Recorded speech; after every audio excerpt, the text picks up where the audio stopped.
Oi, gente, tudo bem? Hoje eu vou explicar para vocês a unidade de ciências, que é uma unidade nova.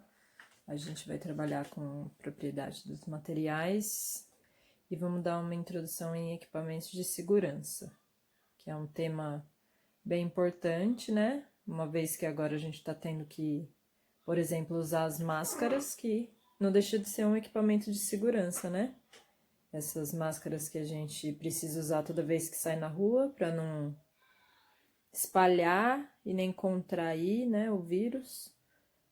Faz parte de equipamento de segurança que os médicos e os enfermeiros usam, então a gente vai dar uma introdução nisso e depois conversar sobre as propriedades dos materiais.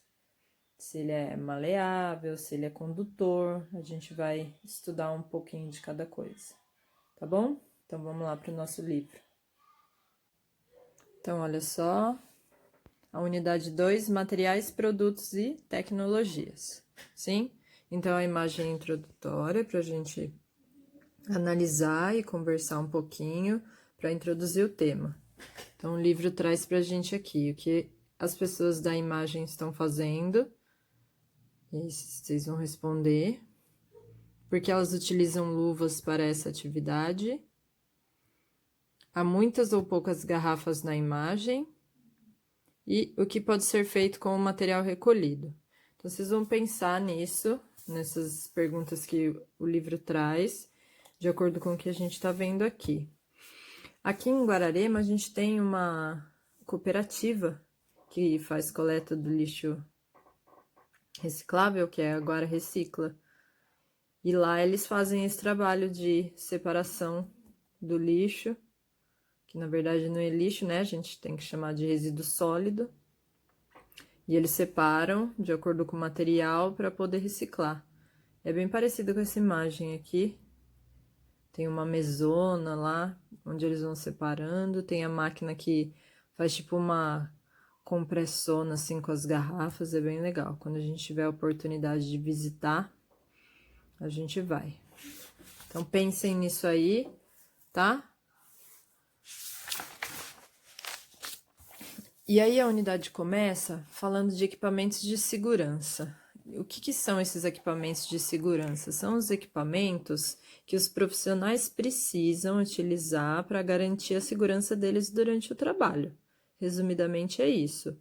Então, qualquer tipo de equipamento que seja necessário para proteger o corpo ou a vida da pessoa durante o trabalho dela, a gente chama de equipamento de segurança, sim? Ou durante qualquer tipo de atividade. Então, por exemplo, um pedreiro, como está retratado aqui na imagem, o capacete que ele usa, é um equipamento de segurança, serve para proteger a cabeça dele, porque ele está trabalhando numa obra, certo? E pode a qualquer momento cair alguma coisa em cima da cabeça dele, então é necessário que ele use. Os garis, eles usam vários equipamentos de segurança, a roupa mais grossa, as luvas bem grossas para eles poderem manusear o lixo sem perigo de cortar a mão ou qualquer coisa assim.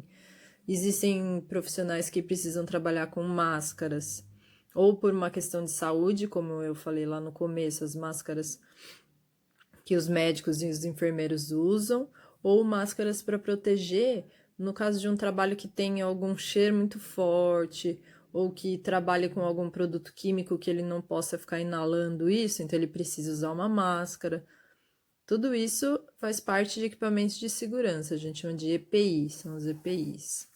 E em algumas atividades diárias, algumas atividades que a gente também realiza, são necessários esses equipamentos de segurança. Então, ó, a gente tá vendo ali na imagem um menino andando de bicicleta. Ele usa vários equipamentos de segurança, tá vendo? Capacete, cotoveleira, joelheira. Tudo isso para se caso ele caia, as partes do corpo que machucariam mais do que as outras estão protegidas, tá? Aí o livro traz aqui uma proposta, né? A gente vai adaptar, porque seria uma proposta que não dá para fazer completamente em casa. Mas dá para fazer esse último item aqui, que seria: faça um esboço de um equipamento de segurança que ajude a diminuir os riscos da atividade escolhida. Então, vocês vão pensar numa atividade que vocês pratiquem que necessita de um equipamento de segurança.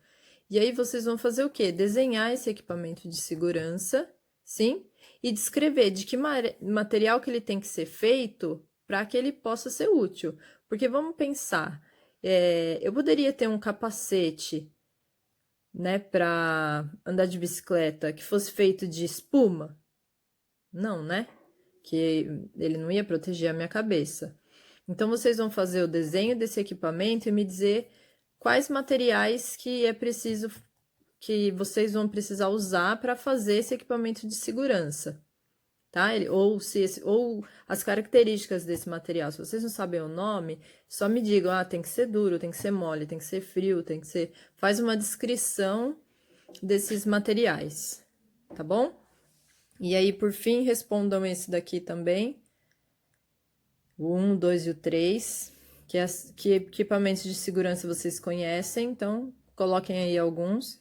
Eles são parecidos com o equipamento que vocês planejaram, então são parecidos com o equipamento que você desenhou, que você montou lá. 2, é importante utilizar esse tipo de equipamento?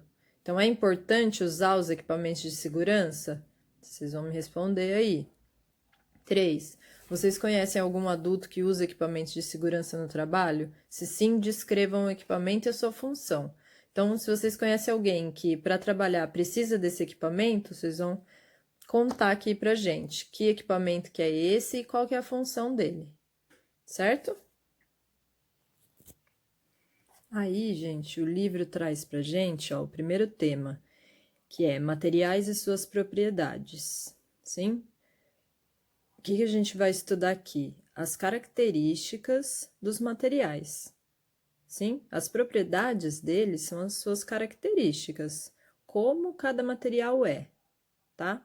E aí, dentro dessas propriedades, a gente tem algumas que são as mais importantes, vamos dizer assim, as mais necessárias para que a gente possa pensar nesse material e a utilidade dele, certo? Se ele é útil ou não, dependendo do uso que for feito. Como, por exemplo, eu falei, não dá para a gente fazer um capacete de espuma, certo? A gente precisa de um material que seja mais resistente, que tenha uma maior durabilidade, sim? Por isso que é importante a gente entender as propriedades de cada material, para que a gente possa fazer o uso correto desses materiais. A primeira propriedade que o livro traz para a gente, ó, é a densidade, sim? E aí, o que ele fala para a gente? Ele fala que essa densidade é a relação que a gente tem entre a massa e o volume de algum material. Ai, professora, o que é isso? Massa nada mais é que o peso, sim? Então, a gente mede a massa em grama, em quilo, em tonelada, isso é a massa. E o volume? O volume é o espaço que ele ocupa. Isso a gente mede em litro, mililitro, sim? Litro, mililitro, que eu me lembrei agora. Então, o que quer dizer isso? A densidade, ela vai ser calculada de acordo com a massa pelo volume. A gente não vai entrar nesses detalhes ainda de cálculo, vocês vão ver isso mais para frente. Aqui o importante é entender que a gente usa essa propriedade para pensar em materiais que iriam ou não flutuar na água. Por quê? Porque a densidade básica que a gente calcula é a da água. E a partir dela, a gente pensa se algo é mais denso ou menos denso do que a água. Sim? Se ele for mais denso do que a água, ou seja, se a relação de massa por volume for maior do que a da água, esse material afunda. Então, pensa numa bolinha de gude. Se a gente jogar uma bolinha de gude na água, ela vai afundar. Por quê? Porque ela é mais densa do que a água. A densidade da bolinha de gude é maior do que a da água. Sim? Agora, se a gente colocar, por exemplo, uma pena na água, ela não vai afundar, porque a densidade da pena é menor do que a da água, certo? Isso também a gente poderia entender, ó, ele cita aqui o navio. A densidade do navio tem que ser menor do que a da água, senão ele afundaria. Sim? A outra propriedade que o livro traz pra gente é a condutibilidade. Que é isso? Isso vai trabalhar com a questão do material conduzir ou não alguma coisa. Tá, mas o que a gente pode conduzir? A gente pode conduzir calor. A gente não, os materiais, né? A gente também, mas enfim, estamos falando dos materiais. Então, os materiais podem conduzir calor, eles podem conduzir energia elétrica. Então, é nesse sentido que a gente vai pensar na condutibilidade. E aí, o livro traz 4 termos que são importantes e por isso que eles estão em negrito, tá? O condutor térmico, sim, que é aquele material que conduz o calor. O isolante térmico é aquele material que não conduz o calor, ele não passa o calor. Então, pensem numa panela. A panela, a parte de ferro, que é a parte que vai direto no fogão, ela precisa ser um condutor térmico, certo? Tem que ser feito de um material que conduz o calor, senão não esquenta a comida. Mas o cabo para segurar a panela precisa ser um isolante térmico. Precisa ser feito de um material que é isolante térmico, senão a gente queimaria a mão na hora que a gente segurasse o cabo. Sim? Então, condutor térmico conduz o calor e o isolante térmico não conduz o calor, tá? Existem vários materiais, alguns conduzem e outros não. E a gente pode pensar também na condutibilidade da energia. Então, tem materiais que conduzem energia, que passam a energia, como cobre, por exemplo, os fios de cobre servem para passar essa energia, por exemplo, o cabo da TV que liga na tomada, por dentro ele é feito de cobre, que é um material que conduz energia, passa energia, senão não chegaria energia na TV. E a gente tem os isolantes térmicos. O plástico que vai em volta desse fio de cobre no cabo de energia da televisão é um isolante elétrico, porque se na hora que a gente pegasse no cabo, a gente ia tomar um choque, porque ia passar a energia pra gente, ia conduzir a energia pra gente. Sim? Então, condutor elétrico é aquele que passa, que conduz a energia, como por exemplo um fio de cobre, e um isolante elétrico é aquele que não passa energia, como o plástico. Tudo bem? A outra propriedade que o livro vai trazer é a solubilidade. O que é isso? É analisar o material quanto a ser solúvel ou não, a se misturar e dissolver ou não. Então, por exemplo, quando a gente joga uma colher de sal na água, esse sal, ele se mistura na água? Ele se dissolve? Sim, então ele é solúvel. Agora, por exemplo, se você jogar uma colher de óleo na água, vai misturar? Por mais que você mexa, esse óleo vai se misturar, vai se dissolver na água? Não, então ele é insolúvel. Sim? Isso é mais fácil. E a última propriedade é a maleabilidade. O que é isso? Maleabilidade é a análise se o material é maleável ou não. O que é maleável? É ser flexível, é ser moldável, dá para ser dobrado. Então, por exemplo, uma massinha, o próprio fio de cobre, que eu falei anteriormente, uma espuma, tudo isso que a gente consegue dobrar, que ele é maleável, é flexível, a gente chama de maleável, como eu falei. E o não ser maleável a gente chama de rígido, como o lápis, ó. O lápis não é maleável, ele não é feito de um material que eu consigo dobrar, sim?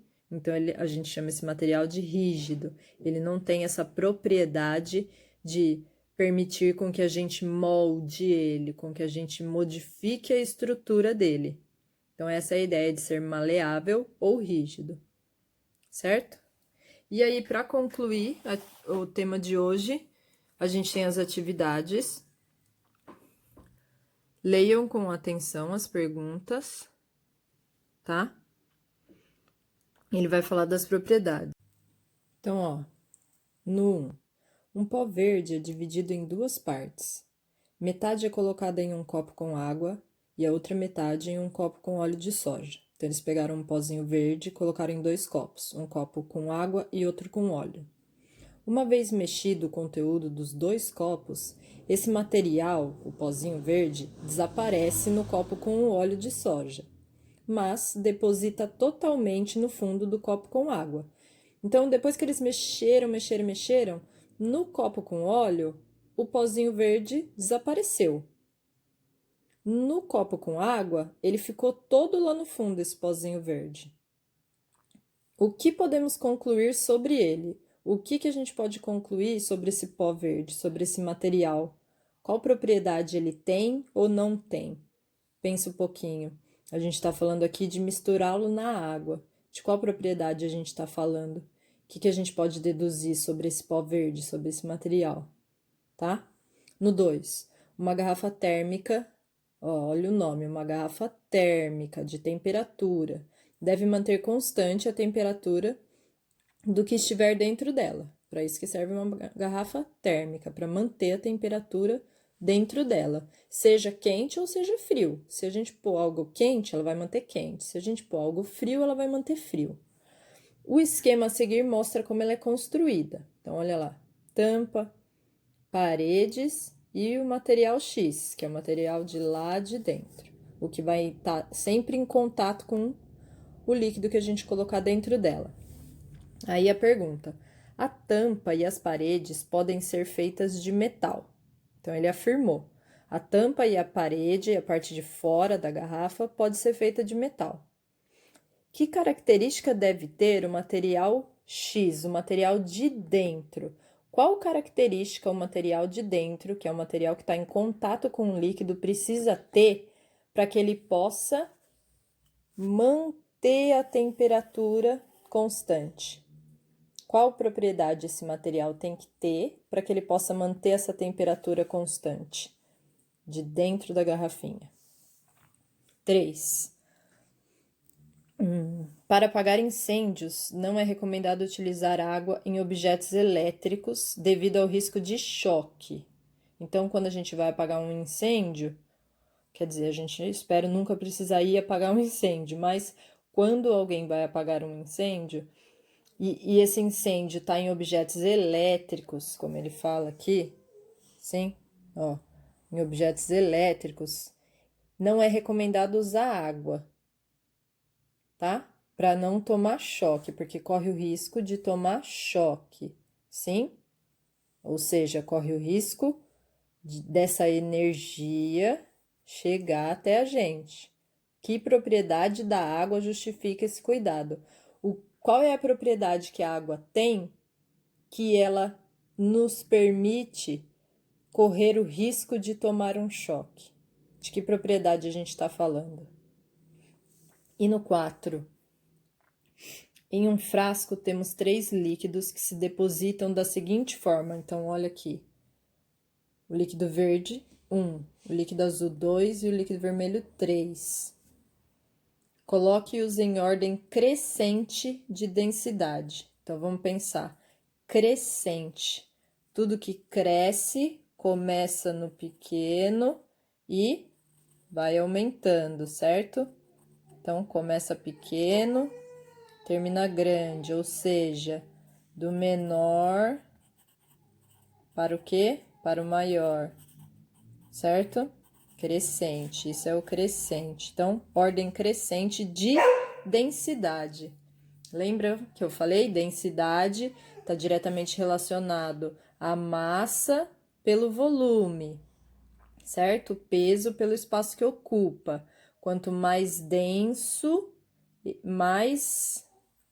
Volta lá no vídeo se você não lembra e coloquem os líquidos do menos denso para o mais denso, nessa ordem. Sim, pessoal? Espero que tenha ajudado. Se surgir qualquer dúvida, pode me procurar, tá bom? E vamos nessa. Beijo!